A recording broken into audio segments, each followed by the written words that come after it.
আসসালামু আলাইকুম।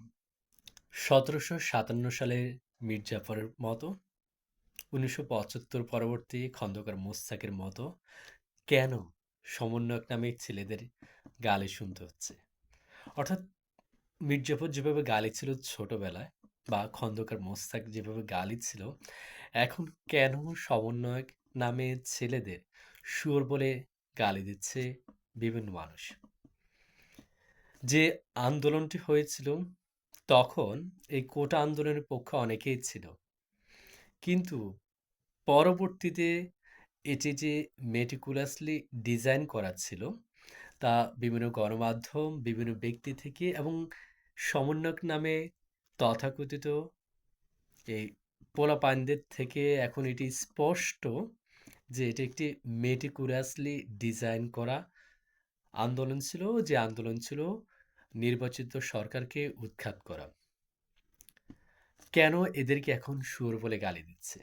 কারণ ইতিমধ্যে আমরা দেখেছি যে ছেলেগুলো টিএসসিতে ৳৫ রং চা খাওয়ার সামর্থ্য ছিল না।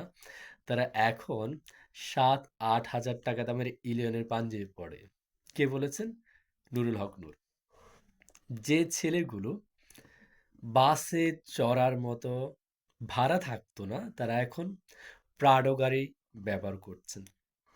শুধু তাই না, যে ছেলেগুলো বলছে তারা কখনো রাজনীতির সাথে যুক্ত হবে না, তারা কোটায় উপদেষ্টা হয়েছে। এই যে দেখুন, প্রাচ্যের অক্সফোর্ড ঢাকা বিশ্ববিদ্যালয় থেকে যে আন্দোলনটি হয়েছে, সেখানে কি একজন ছেলে মারা গিয়েছে? কিন্তু তারা কিন্তু তখন বলেছিল ঢাকা বিশ্ববিদ্যালয়ে নাকি গণহত্যা হয়েছে।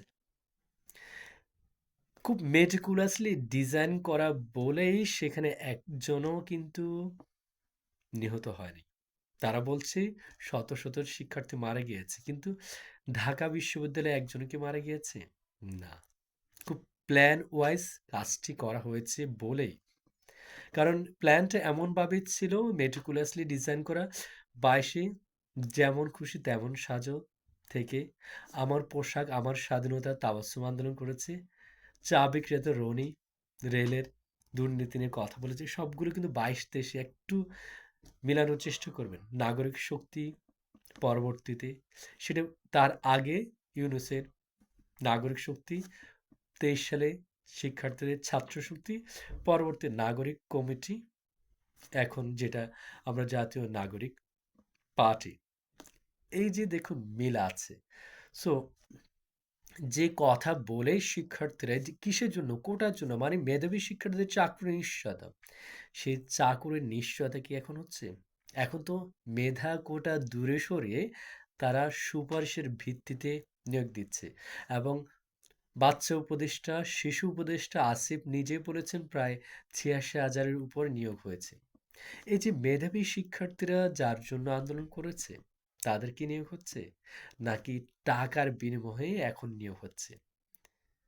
তথাকথিত বাচ্চা পোলাপানের কেবলা ইলিয়াস কি বলেছেন? যে আসিফ প্রত্যেক ওয়ার্ডে কমিশনারদের থেকে ৫০ লক্ষ টাকা করে নিচ্ছেন ভাইবার নামে। শুধু তাই নয়, তিনি ইতিমধ্যে ভাইরাল হয়েছেন কি হেলিকপ্টার আসিফ নামে।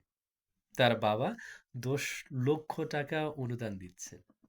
আসিফের বাবা আমার পাশের ইউনিয়নে একটি স্কুলের শিক্ষক ছিলেন, পায়েরখোলা হাই স্কুলের।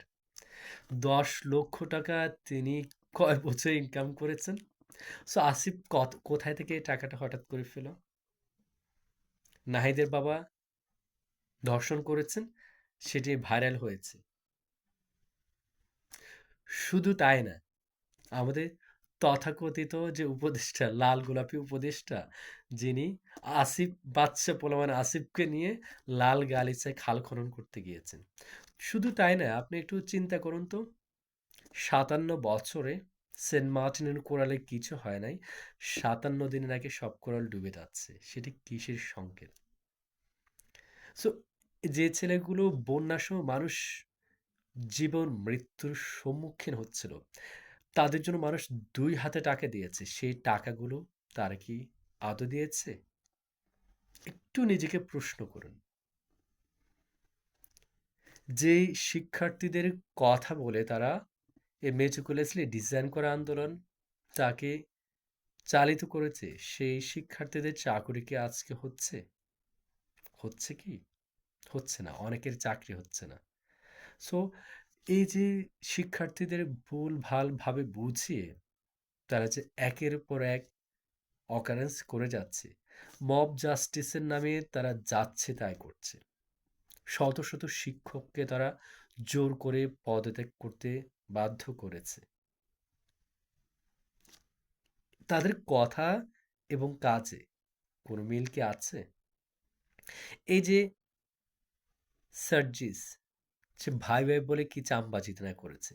এই যে হাসনাত, আমার বঙ্গবন্ধু বলে কি চামবাজিটা করেছে। ঠিক যেমনি ভাবে খন্দকার মোস্তাক করেছিল। এই যে সাদিক ঢাকা বিশ্ববিদ্যালয়, সে জয় বাংলা স্লোগান দিয়েছে। আরেকটা ছেলে যে টর্চার সেল গেস্ট রুমে নির্যাতন করতে এবং একজন সাংবাদিকই সেটা বলছে। অর্থাৎ তারা আগে কি ছিল, এখন কি হয়েছে। আগে তারা ছাত্রলীগের ছায়ায় নির্যাতন করত, এখন তারা সমন্বয়কের ছায়ায় সেই কাজটি করছে। ঠিক যেমনিভাবে খন্দকার মোস্তাক বঙ্গবন্ধুর সাথে থেকে বঙ্গবন্ধুকে হত্যা করেছে, ঠিক যেমনিভাবে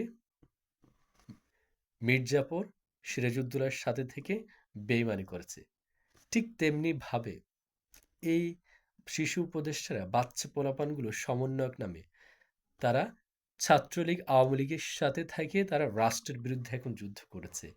ঠিক ছোটবেলায় যেভাবে মির্জাপুর গালি দিত মানুষ, তুই একটা মির্জাপুর, তুই একটা খন্দকার মোস্তাক, এখন বলে তুই একটা সমন্বয়ক, তুই একটা শুয়োর। সো এখন মানুষ এটি বলছে, আর একটু সময় যাক, তখন এদের আসল রূপ বের হয়ে যাবে। ইতিমধ্যে কিছু রূপ বের হয়েছে, মাত্র 6 মাস গিয়েছে। আর একটু সময় যেতে দেন, প্রকৃত চেহারা বের হয়ে যাবে।